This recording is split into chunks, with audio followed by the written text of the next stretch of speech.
Masih di Startup Clinic, kita masih ngobrol bagaimana kita mengenali diri dan merancang masa depan lewat tes Gen Z. Kita menemukan potensi diri untuk anak-anak muda Gen Z yang mungkin masih bingung mau jurusan apa gitu ya, biar bisa terarah.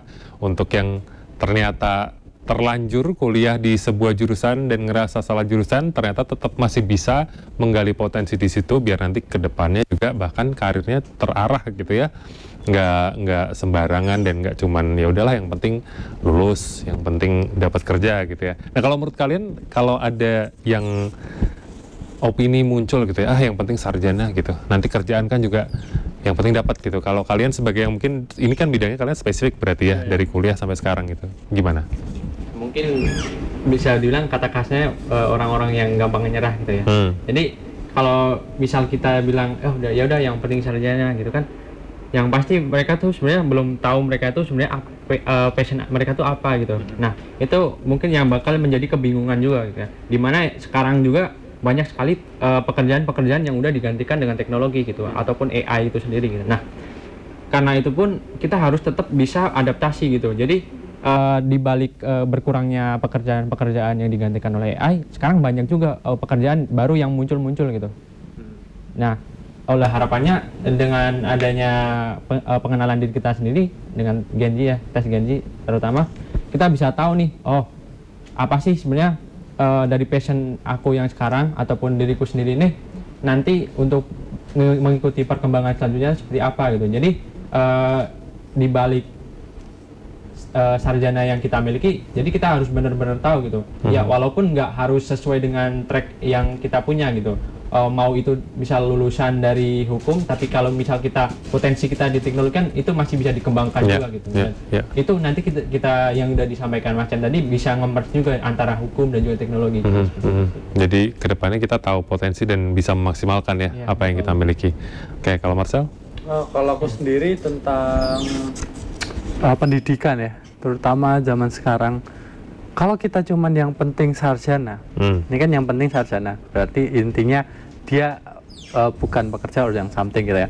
Nah, kalau kita ngomongin sarjana, terutama di zaman sekarang yang serba cepat dan kebutuhan teknologi semakin tinggi gitu kan, justru yang saya temui di beberapa negara lain, sarjana aja nggak cukup gitu. Karena terutama pekerjaan-pekerjaan yang memang krusial di bidang tersebut, contohnya saya sendiri di bidang AI, teknologi gitu ya kan, kalau kita mau menjadi first hand-nya atau orang pertama yang menciptakan sebuah teknologi, bukan sebagai user lagi, dibutuhkanlah seseorang yang berpendidikan tinggi, seperti master ataupun PhD. Kenapa kok master and PhD? Karena kita melakukan kebaruan di bidang tersebut. Kita memberikan keilmuan gitu ya kan, sehingga nggak mungkin anak sarjana masuk ke perusahaan tersebut yang dimana mereka nggak pernah melakukan pembaruan apapun. Sehingga kalau misalkan kita cuman berpuas diri sarjana, ya mungkin kita cuman berkarir di Indonesia gitu ya. Tapi kalau kita bisa bilang mau berkarir di luar negeri, yang kata Gen Z kabur aja dulu ataupun katanya pengen work life balance, gaji besar gitu ya kan, ya kita harus meyakinkan itu. Dan kalaupun misal di Indonesia ada banyak, tapi memang balik lagi tetap butuh pendidikan yang ini. Di lain sisi kita punya background seperti keahlian gitu ya kan, tapi ternyata memang pendidikan itu juga sangat-sangat penting, karena dengan orang-orang di sekitar kita akan membentuk mindset ataupun pola pikir yang betul-betul membangun gitu. Sehingga nggak cuman perkara sarjana aja cukup gitu. Nggak cukup ya? Nggak cukup. Karena untuk banyak sekarang sarjana nggak cukup ya. Semua orang bisa sarjana gitu ya? Semua orang bisa sarjana. Sekarang kita ibaratnya beli sarjana juga bisa kok gitu kan. Oke. Nah, balik lagi ke tes Gen Z ini. Tadi kan memang akhirnya ketika kita melakukan tes ini kita bisa menemukan potensi diri. Tapi setiap manusia pasti akan berkembang ya. Ketika umur bertambah, mungkin ketemu orang di lingkungan yang berbeda, secara asupan informasi yang kita terima juga makin banyak. Mungkin kita juga berubah gitu ya. Nah, perlu nggak sih mengambil secara berkala tes ini gitu? Setahun sekali, 2 tahun sekali mungkin? Kalau bisa dibilang perlu atau nggak perlu, kembali ke diri kita. Karena tes Gen Z disediakan untuk momen kalian. seperti momen masuk kuliah, momen kalian buta arah, momen teman-teman mau skripsi, teman-teman mau ini dan itu, banyak lagi gitu yang nanti akan tersedia di tes Gen Z. Sehingga kalau mau berulang ya sesuai dengan kebutuhan kalian. Kalian nggak harus yang tiap hari atau nggak tiap hari juga sih ya. Maksudnya ibaratnya tiap semester ataupun apa kalian tes gitu kan, karena disrupsi tadi gitu. Hanya ketika kalian butuh aja. Bahkan mungkin saya juga sebelumnya mencoba seperti MBTI lain, ENTJ, IFTJ dan sebagainya yang ada introvert dan extrovert, di mana ternyata ketika ada pengetahuan lain terkait dengan hal-hal tersebut bisa berubah kok gitu ya kan. Seperti yang sebelumnya tadi, kalau tes Gen Z ya diusahakan lagi calm gitu kan, nggak terhadap tekanan dan sebagainya. Makanya pas momen-momen tertentu aja, nggak perlu berulang-ulang. Ketika kita perlu dan kita butuh ya, dan mungkin kita kalau mikir sendiri kita buntu, coba ke tes Gen Z, jadi kita lebih terarah tahu gitu ya ke depannya seperti apa. Nah ini ngomongin ke depannya nih, kan ini teknologi perannya kuat sekarang ya, apalagi Gen Z, kemudian juga platform seperti tes Gen Z ini mungkin akan terus berkembang, ya kan? Kalau menurut kalian akan seberapa sih pengaruh platform seperti tes Gen Z ini untuk dunia pendidikan dan dunia karir di Indonesia? Oke, kalau menurut saya mungkin bisa sangat berpengaruh ataupun bisa berpengaruh banget ya. Karena semakin maju teknologi dan semakin cepat berkembangnya dunia teknologi saya ini tuh, yang pasti akan lebih banyak tekanan dari luar gitu loh.